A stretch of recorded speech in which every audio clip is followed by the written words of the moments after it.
Despite the dominance and value of the principle-centered approach, it eventually, as in all things philosophical, came under questioning and criticism.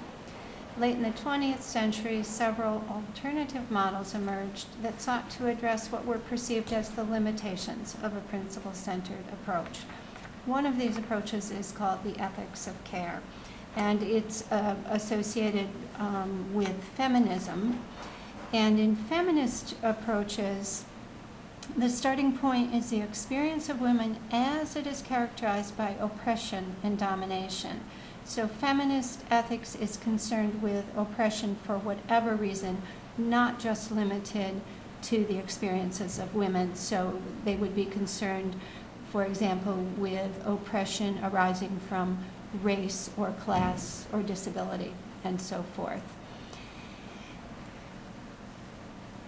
It was found that men and women take different approaches to moral reasoning, and that moral development differs between boys and girls.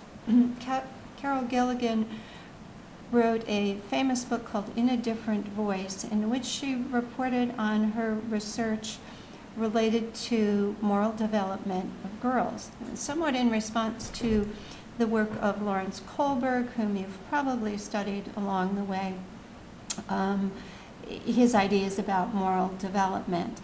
And at the time that she was doing this work, it had been identified that girls had a different way of thinking about moral problems and had been interpreted as being a lesser way, that they were less morally developed than boys.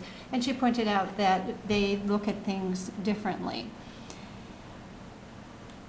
Females tend to emphasize values like care and responsibility in relationships rather than abstract principles individually applied, such as autonomy and self-determination.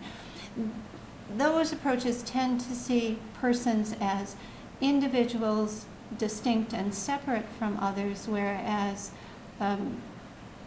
feminine moral thinking emphasizes traits such as love, compassion, sympathy, concern for others. So it's intuitively appealing to many nurses, since the discipline of nursing endeavors to consider the whole person in context and recognize the significance of their relationships.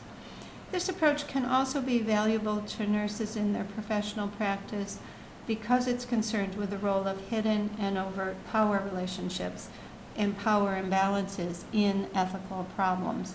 So it's good to ask, what are the power structures operating, and is there a power imbalance that's affecting decision making?